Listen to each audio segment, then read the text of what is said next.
मार्गदर्शन नाही, ही कृतज्ञता व्यक्त करेल की एका सर्वसामान्य मावळ्याच्या हातून तुम्ही हा जो बहुमान, हा जो सत्कार तुमचा सर्वांचा हा करण्याची संधी दिलीत आणि त्यासाठी दिवस कुठला निवडला तर पानिपताचा शौर्य दिन निवडला.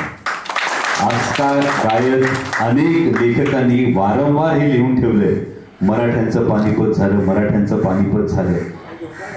जरी कागदोपत्री आपण म्हटलं मराठ्यांचा पानिपताच्या लढाईत पराभव झाला तरी तो एक फार मोठा विजय, फार मोठी शौर्य गाथा आहे.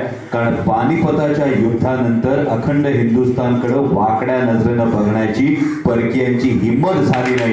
हा पानिपताचा शौर्य दिन. म्हणजे लाख बांगडी फुटली, 2 मोती गळाले असं जे आपण कायम वर्णन करतो.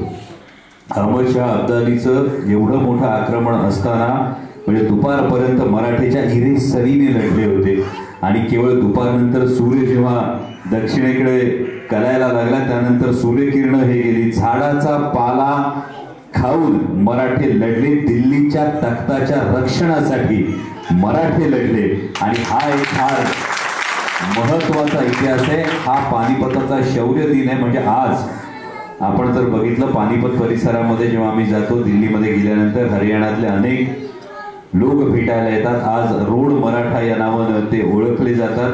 अनेक जण अभिमानानं आडनावाच्या पुढं आडनाव आणि मराठा हा शब्द लावतात. इतकंच नाही तर बलुचिस्तानमध्ये सुद्धा, म्हणजे जेव्हा अहमद शाह अब्दाली गेला, अहमद शाह अब्दाली इतका कर्जबाजारी झाला होता की त्यानंतर त्याने जे युद्धबंदी होते हे युद्धबंदी म्हणून तिथल्या राजांकडून जे कर्ज घेतलं होतं त्या ह्याच्यात दिले. त्यामुळे असेही उल्लेख आहेत की बलुचिस्तानमध्ये सुद्धा आज मराठा हा पोहोचलेला, बलूच मराठा हा बलुचिस्तानमध्ये सुद्धा.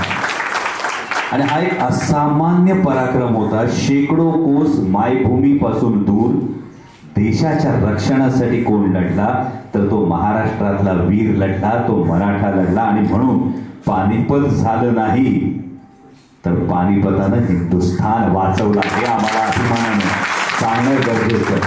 आणि आज तुम्ही या हृदय सोहळ्यामध्ये खरं तर ही चिमुकली लेकरं राम, लक्ष्मण आणि सीतामाईच्या वेशात समोर चालत होते आणि मनात एकच भावना होती, प्रभू रामचंद्र उभ्या हिंदुस्थानचं दैवत आहे, पण ज्यांच्यामुळं देवळातले देव सुरक्षित राहिले त्या छत्रपती शिवाजी महाराजांचा आदेश पाळणाऱ्या या सगळ्या मावळ्यांच्या या सगळीच्या पूजनामध्ये आज या रूपात आपण आपल्या नातवंडांना सहभागी केलं त्याबद्दल मी मनापासून आपलं आभार मानतो.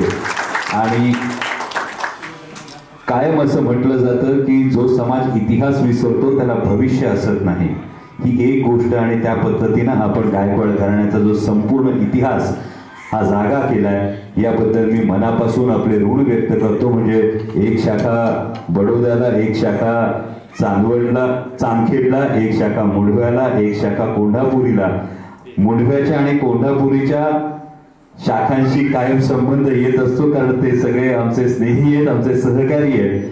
आणि बडोद्याच्या महाराजा सयाजीराव गायकवाडांविषयी माझ्या मनात कायम एक आदर आहे आणि त्याचवेळी एक कायम खंत आहे की छत्रपती शिवाजी महाराजांनंतर जे अनेक युगपुरुष या महाराष्ट्राच्या मातीत झाले त्यात सयाजीराव गायकवाडांचं नाव हे अग्रक्रमानं घ्यायला हवं. आणि तो इतिहास तो जागला पाहिजे, तो जागवला पाहिजे. मगाशी आपण दादा म्हणालात की छत्रपती शिवाजी महाराजांचा, छत्रपती संभाजी महाराजांचा इतिहास हा सांगण्यामध्ये माझा खारीचा वाटा होता. पण मला एक प्रामाणिकपणे सांगतो, पुनर्जन्म असतो की नाही माहीत नाही, कधीतरी छत्रपतींसाठी लढताना या मातीत रक्त सांडलं असेल, त्याची कुठेतरी ही पुण्याई असेल आणि त्यामुळे हा इतिहास पुढच्या पिढ्यांपर्यंत पोहोचवला जातो. आणि त्याचवेळी छत्रपती शिवाजी महाराजांची दुसरी महत्वाची शिकवण ही कायम लक्षात ठेवावी लागते. छत्रपती शिवाजी महाराजांची एक शिकवण होती, रायगडावर कालच्या पुण्याईवर आजचा दिवस उगवत नाही. आणि त्यामुळे या पराक्रमाची शिकवण घेऊन, या मुलुकगिरीची शिकवण घेऊन गायकवाड घराणं वेगवेगळ्या प्रांतात, वेगवेगळ्या क्षेत्रात ही जेव्हा मुलुकगिरी करत असेल तेव्हा छत्रपतींची ही शिकवण ही कायम तुम्हाला प्रेरणा देत राहील. आणि याच पद्धतीने आपण जे कार्य करता आहात त्याबद्दल मी मनापासून आपला आभार मानतो. केवळ पुढल्या कार्यक्रमाला जायचं असल्यामुळे आपली रजा घेतो. पुन्हा एकदा माझ्यासारख्या सर्वसामान्य मावळ्याला आपण हा बहुमान दिला त्याबद्दल मी आपल्या समस्त गायकवाड परिवाराचं मनापासून आभार मानतो. जय शिवराय. खऱ्या अर्थानं एकच वाक्य